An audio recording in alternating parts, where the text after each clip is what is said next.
எப்ப நீங்க வாலாக்காம உங்களை தலையா மாத்துறாரு? எப்ப கீழாகாம நீங்க மேல ஆவீங்க? இந்த வார்த்தைகளை கேட்டு அதை கை கொண்டு அதுக்கு செவி கொடுத்து அதன்படி நீங்கள் வாழ வேண்டும் என்று கர்த்தர் விரும்புகிறார். அப்ப இந்த வாக்குத்தத்த வார்த்தைகளை ஏதோ வாசிட்டு போறதுக்கு மட்டும் இல்ல, கேட்டுட்டு போறது மட்டும் இல்ல, அதை நம்முடைய வாழ்க்கையை அப்பியாசப்படுத்த வேண்டும், பிரயோஜனப்படுத்த வேண்டும், நம்முடைய வாழ்க்கையாக மாற வேண்டும் என்று கர்த்தர் விரும்புகிறார். ஏதோ கூட்டத்தோட சேர்ந்து ஜே அப்படின்னு போட்டு போறதுக்கு இல்ல, கூட்டமா சேர்ந்து எல்லாம் ஜே ஜே அது இல்ல.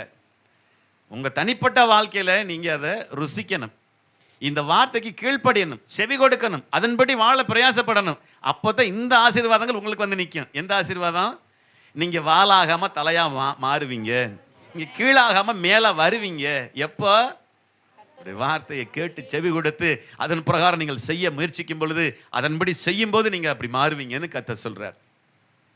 இன்னைக்கு மற்ற ஜனங்கள் பிரயாசப்படுறது என்னன்னா, ஒரு சிலர் கேள்விப்பட்டிருப்பீங்க, சிரிப்புக்காக சொல்லுவாங்க, ஆண்டவா என்னை மட்டும் காப்பாத்துறா அப்படிம்பாங்க. அது ஜெபம் அல்ல, அது சுயநலம், அது தன்னலம். ஏதோ என்ன எல்லாம் இருக்காங்க, என்னை மட்டும் காப்பாத்து, யாரெல்லாம் அவன் போனா போயிட்டு போறேன், என்னை மட்டும் காப்பாத்து ஆண்டவா, அது சுயநலம், அது ஜெபம் இல்லை.